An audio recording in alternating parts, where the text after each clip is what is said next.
ਮੈਨੂੰ 1.5 ਲੱਖ ਦਾ ਦੇ ਤੂੰ ਪੁੱਛੇ ਕੌਣ ਆ ਕਿਧਰੋਂ।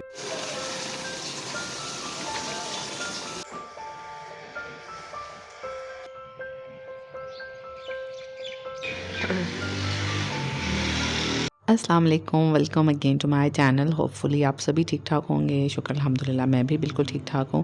तो जनाब काफ़ी डेज़ हो गए व्लॉग अपलोड किए हुए। मेरी तबीयत भी कुछ ख़राब थी, फिर दरमियान में ईद आ गई और बस इसी वजह से लेट हो गया। फिर एक दफ़ा जब आप काम करना छोड़ देते हैं ना तो फिर बड़ी सुस्ती छा जाती है। मेरे साथ तो ऐसे ही होता है।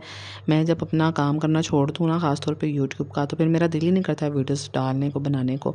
इसी वजह से मेरे सब्सक्राइबर्स भी देरी से कम हो जाते हैं और मेरे व्यूज़ भी जो है ना वो नीचे गिर जाते हैं। लेकिन खैर कोई बात नहीं।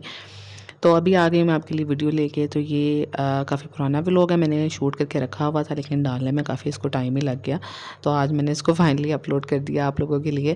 तो बस मैंने ना थोड़ा सा अपना स्किन वगैरह की केयर की और आज ये चाँद रात मतलब एक दिन पहले का व्लॉग है ईद से। तो बस मैं ना घर वगैरह की सफाइयों में मसरूफ़ थी। बेड के नीचे वाली जो शीट है ना वो मैंने बिछाई हुई है ताकि पानी वगैरह गिरा देते हैं बच्चे। बच्चे तो खैर बड़े हो गए हैं अब, चूँकि छोटू है तो वो छोटा जो मेरा बच्चा है ना वो ऊपर बाज़ दफ़ा ऐसे ही वॉमिट, आपको पता है बच्चे एकदम से या पानी गिरा देते हैं पीते हुए या कुछ भी कर देते हैं, तो उससे ना मैट्रेस ख़राब नहीं होता है। तो फिर मैं उसको हफ़्ते या 2 हफ़्ते बाद एक दफ़ा ना वॉश कर देती हूँ। तो बस वो मैं निकाल के वॉशिंग मशीन में डाल के आई। सबसे पहले मैंने ये काम किया, फिर मैंने नाश्ता बनाना शुरू कर दिया था और मशीन लगा के आ जाती हूँ मैं, तो साथ ही कपड़े धुल जाते हैं, साथ ही फिर मैं नाश्ता बना लेती हूँ। तो यहाँ पे आज मेरा चाय पीने का दिल था तो मैंने चाय बना ली थी। वैसे मैं अमूमन गर्मियों में ना चाय नहीं पीती हूँ।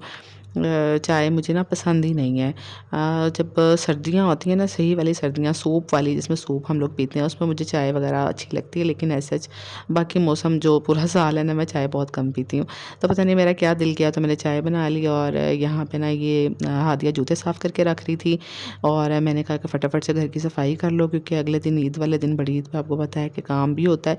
तो बस यहाँ ना मैंने असिस्टेंट हटाया और मैंने कहा इसके पीछे से भी ना अच्छे से मैं एक दफ़ा क्लीन कर लेती हूँ। इस स्टैंड के पीछे से ना मैं वैसे ऑन एंड ऑफ क्लीन करती रहती हूँ। मुझे ये बड़ा क्रेज़ है कि ना घर के जो कोने खुद रहे ना वो भी साफ़ होने चाहिए। पता नहीं मुझे क्यों एक ऐसे मेंटल सेटिस्फेक्शन सी रहती है। मैं बेड के नीचे से तक भी झाड़ू लगा के ना साफ़ कर देती हूँ ताकि बेड के नीचे अगर मेरी नज़र पड़े ना, और किसी की पड़े ना पड़े, लेकिन अगर मेरी पड़ जाती है ना तो नीचे से साफ़ सुथरा नज़र आना चाहिए। बस मैं ऐसी ही हूँ, मुझे थोड़ा-सा मुझे तसल्ली रहती है मेरे दिमाग को कि घर साफ़ सुथरा है। ख़ैर जनाब, इस टाइम शाम का टाइम होने वाला था तकरीबन और वो सामने ऊँट बाँधा हुआ था, हमारे सामने वाले घर वाले ऊँट लेके आए थे। तो बस ये जो है आई थिंक ये भी कुछ मिक्स ही व्लॉग है। आई थिंक ईद से 1 दिन पहले ही हम, या 1-2 दिन पहले हम लोग गए हैं। मुझे याद नहीं है, कुछ ना मिक्स व्लॉग हो गए हैं। तो हम लोगों ने ईद के ऐसे कोई ख़ास शॉपिंग नहीं की थी, लेकिन जो है ना मेरा दिल था कि मैं हादिया हुरिया के लिए ना कुछ मैं कपड़े लेके आऊँ, सिलवा लूँ, घर ला के ना अच्छी सी लेसेस लगवा के खुद से डिज़ाइनिंग करवा के टेलर से सिलवा लूँ। लेकिन अब मुझे टाइम ही नहीं मिला तो हम उधर गए हुए थे अपनी अम्मी की तरफ। तो मैंने सोचा चले ना पैकेजेस मॉल हम लोग गए थे, वहाँ से कपड़े देख लेते हैं। तो बस मैंने कोई ख़ास एम्ब्रॉयडरी वाले कोई इस तरह के हैवी कपड़े नहीं लेने थे। दिल तो यही था कि मैं खुद ही घर पे सिलवाऊँ, लेकिन वहाँ पे बस फिर गए तो मैंने कहा चलो यहाँ से देख लेते हैं। रात के टाइम पे जो है वो हारिस ने मुझे इतना ज़्यादा तंग किया और वैसे तो उठाने वाले हम सभी लोग थे उसको, लेकिन ना वो सारे लोग, रश भी बहुत ज़्यादा था ईद की वजह से, तो बहुत परेशान हो रहा था इतने लोगों को देख के। मुझे तो ये था कि इसने नींद पूरी कर ली है घर से, वहाँ पे हमें बिल्कुल तंग नहीं करेगा। लेकिन जैसे ही हम मॉल में एंटर हुए ना तो इसने हल्का-हल्का से रोना शुरू कर दिया। कितनी दफ़ा मैंने ब्रेक ली थोड़ा-सा इसको बहलाने के लिए, लेकिन दोबारा से जैसे ही मॉल में लोगों के दरमियान में आता था ना तो दोबारा से शुरू हो जाता था। बस फिर हम लोगों ने समझ लिया कि एक विंडो शॉपिंग वाला ही काम किया है, क्योंकि मैं जब करती हूँ ना शॉपिंग तो मैं बहुत स्लो हूँ इस मामले में। मैं बहुत आहिस्ता-आहिस्ता सारी जगहों पे कपड़े देखती हूँ, फिर मुझे पसंद आते हैं। मैं इतनी जल्दी-जल्दी से नहीं कर सकती हूँ और वैसे भी शॉपिंग करने में टाइम लग जाता है। लेकिन ख़ैर हम लोग ना बस 2-3 ड्रेस लेके जो है, एक मैंने अपना लिया और एक हादिया और हुरिया के लेके ना हम लोग वापस आ गए थे। हादिया और हुरिया के मैंने 2-2 लिए थे और सिंपल से लिए थे लॉन के, ताकि घर पे भी पहन सके बाद में ईद के बाद, क्योंकि मुझे इनके घर के कपड़े सिलवाने थे लेसेस लगवा के। तो मैंने सोचा चलो ईद भी फुल गर्मियों में है, ईद वाले दिन भी यूज़ हो जाएँगे और उसके बाद वो उसको घर में उनके काम आ जाएँगे। तो बस ये है ईद वाले दिन का व्लॉग। ईद वाले दिन सुबह-सुबह उठी, सारा फ़र्श गंदा था, सारे बाहर वो जो चारा था वो बिखरा हुआ था। सारा मैंने फटाफट से समेटा। हस्बैंड सोए हुए थे तो मैंने उनको भी उठाया। मैंने अपने बच्चों को भेजा कि जाके उनको उठाओ, बच्चों को भी उठाया। मैंने कहा मैं अकेली लगी हुई, जल्दी-जल्दी आके मेरे साथ हेल्प करवाओ। गर्मी भी बहुत ज़्यादा थी ईद वाले दिन, आपको पता ही है। और तो बस फिर सारी सफाई बाहर गराज की करनी थी, कुर्बानी से पहले वो की। और यहाँ पे मैं कलेजी और पिपरा बना रही थी। तो हम लोग कलेजी और पिपरा जो है ना वो इकट्ठा पका लेते हैं। तो बाज़ लोग सिर्फ कलेजी खाते हैं, लेकिन हम ना दोनों ही मिक्स करके इकट्ठा ही खाते हैं। तो यहाँ पे ना मैंने मसाला भून लिया था, और जो था ना फिपरा वाली जो गोश्त था ना, उसको मैंने अलग से प्रेशर कुकर में डाल के ना गला लिया था। और यहाँ पे ना कलेजी में उसके लिए मसाला भून रही थी। कलेजी में ना हम बिल्कुल लास्ट में डालते हैं नमक। वैसे भी लास्ट में मैंने सीखा है, अभी से मैंने सीखा है कुकिंग के दौरान कि कलेजी में लास्ट में नमक डालना चाहिए, तो कलेजी जो है ना वो सख्त नहीं होती है। तो अब मैं भी जो हूँ ना, ये मसाला भूनते वक्त मैंने नमक नहीं डाला था। इसके अंदर मैंने पिसा हुआ ज़ीरा, पिसा हुआ सूखा धनिया, और साथ में ना पिसी हुई जो लाल मिर्च होती है ना, एक कुटी हुई होती है, वो भी मैंने डाली थी, और पिसी हुई भी मैंने थोड़ी सी शामिल की थी। तो दोनों मैंने डाल दी थी, और बिल्कुल अब मैंने जो ये गला के रखा हुआ था ना पिपरा, वो भी मैंने इसमें शामिल कर दिया था। तो ये सिर्फ ना 20 मिनट के अंदर कलेजी बन के डन हो जाती है। पहले मैं इसको काफ़ी टाइम तक प्रेशर कुकर में गलाती थी, मतलब जैसे हम आम गोश्त को गलाते हैं ना 10-15 मिनट तक, लेकिन अब मैं इसको इसी तरह बनाती हूँ, तो ये 20 मिनट में बहुत अच्छी मज़े के पक के तैयार हो जाती है, और बहुत सख्त भी नहीं होती है जिसको ऐसे चबा चबा के खाना पड़े। तो बस ये हमने बनाया, खाना वाना खाया, और अब जो है ना हम ईद के लिए रेडी हो रहे थे। हम सारा दिन ईद के लिए रेडी नहीं हुए हैं जब तक हमने खाना नहीं खा लिया सारी चीज़ें संभाल नहीं ली, तो तब तक ऐसे ही चल रहा था, क्योंकि सुबह 10 बजे ही जो है ना वो सारे काम शुरू हो गए थे, और रात को भी नींद नहीं पूरी हुई थी। बच्चे इतनी लेट नाइट मेहंदियाँ लगा लगा के सोए थे, और मैं भी अपने काम शाम निपटाती रही थी।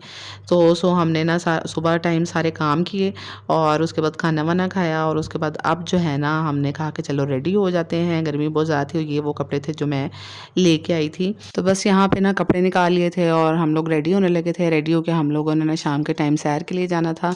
तो साथ में जो है ना वो मेरे भाई भाभीयों ने और अम्मी लोगों ने भी जाना था। वो लोग अपने घर से आ रहे थे, हम लोग अपने घर से तैयार होकर निकल गए थे। एंड बस हम यहाँ पे ना पहुँच गए थे 6:30 पौने 7 का टाइम हो गया था, और आपको पता है इस टाइम धूप भी चली जाती है, तकरीबन धूप ख़त्म हो गई थी, और बस हम लोग ही पहले पहुँचे थे। तो अभी कोई आया नहीं था ना, तो मैं यहाँ पे ना मैंने कहा उतनी देर ना झूला झूल लेती हूँ यहाँ पे बैठ के, और बस मैं और हारिस यहाँ बैठे हुए थे, बच्चे इधर उधर देख रहे थे।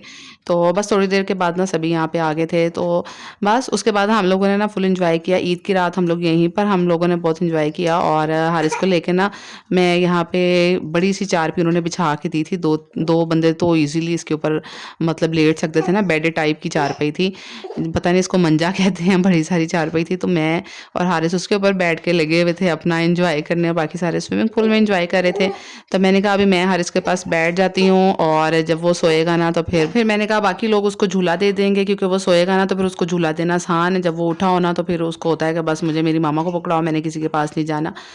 बस ये था ईद वाले दिन का व्लॉग। एंड देन ये पता नहीं ईद के दूसरे या तीसरे दिन का है गालबन, तो मैं तीसरे दिन का आई थिंक, क्योंकि काफ़ी सारे दिन की ना मैंने थोड़े से क्लिप्स ले लिए थे, और बस मैंने व्लॉग नहीं डाला था।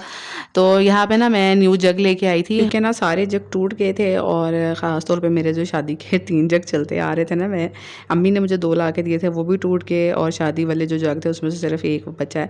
मैं इतने एहतियात से इस्तेमाल करती हूँ चीज़ें आपके सामने। मेरी शादी को माशाल्लाह कितने साल हो गए हैं, लेकिन अभी भी वो जग चलते आ रहे थे। अभी उसका एक जग है, लेकिन उसका ढक्कन जो है ना वो ख़राब हो गया। बस फिर मैंने कहा अब सारे जग टूट गए हैं, और मिल्क शेक वगैरह बनता है, लस्सी भी बनती है, तो हम लोग जग में डाल के पीते हैं। तो मैं फिर अच्छे वाले ये वाले जग लेके आई, और बस फिर व्लॉग ख़त्म हो गया बस ये रह गया दिखाने वाला। अम्मी लोग आए थे और भाई वगैरह, तो हमारे घर पे ईद ख़त्म हो गई थी, उसके बाद आए थे, तो ये लेके आए थे। ये बहुत मज़े के होते हैं, 3 मिल्क केक बुंदू खां से मिलते हैं, ये बहुत मज़े के होते हैं, मुझे इतने पसंद है। ये इसके डिफरेंट फ्लेवर्स थे, एक चॉकलेट ट्रफल वाला था, एक लोटस था, एक और भी था, पता नहीं उसका क्या नाम है, मुझे जहन से निकल गया। लेकिन ये जो लोटस वाला था ना, ये तो इतना मज़े का था ना, फुली रिकमेंडेड है। अगर आप मीठा लवर है, मीठा, ये ठंडा करके रस मलाई टाइप का लगता है, मीठा बहुत ठंडा सा। ये चॉकलेट ट्रफल वाला इस टाइप का था, और ये लास्ट वाला आई डोंट नो इसका नेम क्या था, मैं भूल गई। चलिए जी यहाँ पे व्लॉग को एंड करते हैं। होप्स आपको अच्छा लगा होगा। नेक्स्ट व्लॉग में मिलेंगे। अल्लाह हाफिज़।